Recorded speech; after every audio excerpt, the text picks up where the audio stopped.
11 years and 9 months for a murder I did not commit.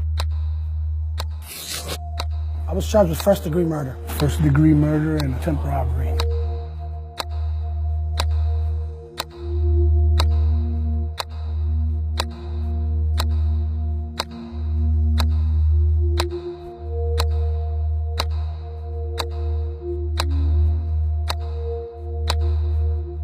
I spent 23 years in prison.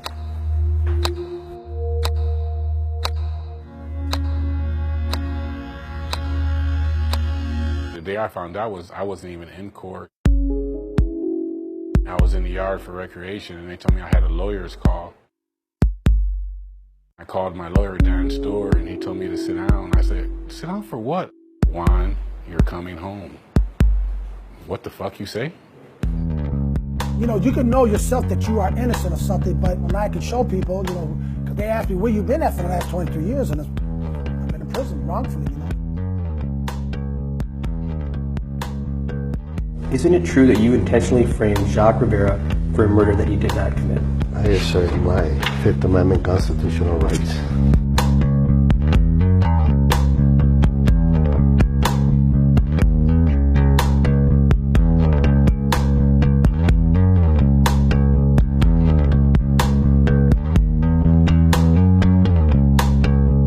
He offered them a way out of their cases, and that was their way out. And he coerced them, told them everything, how to say it, what to say. I was sitting outside with my girlfriend, which was the mother of my child. I walked about a block and a half down. Some of the guys are fighting down the street, and then I heard police sirens, and I walked back towards my house. I didn't think nothing of it. Didn't even know somebody was killed that night. Came out the next morning thinking it was going to be a great day. Ronaldo Guevara drove up in front of my house and said, hey, how you doing, Juan?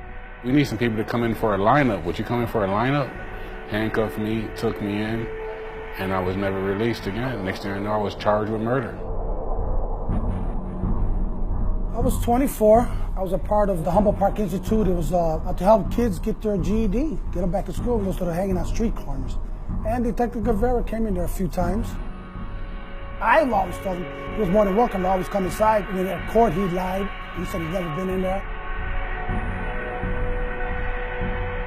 The eyewitness was sure that the shooter had a portion of his hair dyed gold or blonde in the back. Detective Guevara corroborated that testimony. But the funny thing is that if this was a part of the shooter's hair, he never took a picture of the back of my hair. And he could have went a step further and got a judge to get a court order to take a lock of my hair. But he never took a picture of the back of my hair. He never got a court order to take a lock of my hair because my hair wasn't that color the day he arrested me, or ever for that matter. It was never that color.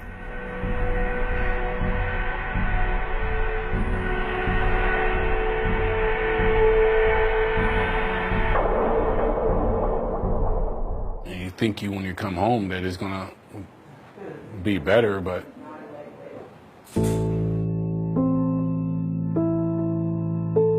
when I look back myself and think about the person I was back then, I don't recognize that person anymore. Because now I'm like really reclusive. I had to get even psychological help. I was suicidal for a while. There's been times I had to slow down because I have, anxiety. Catch myself looking at things and it's like I don't recognize stuff. And life is way faster than it was in there. And there we're used to routines. Come out here and everything changes. But the third day after I was out, I was ready to go back. If I would have did the time and got out, I'd have been provided all kind of help. But because I was exonerated, I'm not providing nothing. So basically, they just kicked me out of prison and said, talk to you later. No health care, nothing. This is the video deposition of Ronaldo Guevara.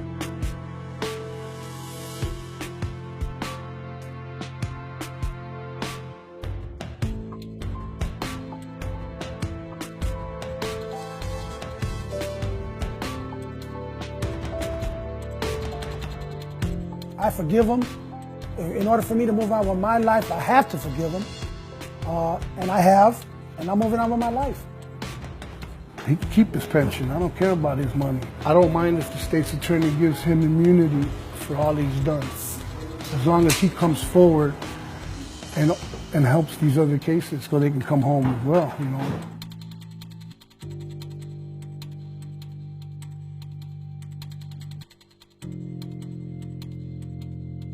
I only got one kid, and I lost all her childhood. I lost almost 12 years of my life because of him. My marriage got destroyed because of him. I gotta say life is starting to get better.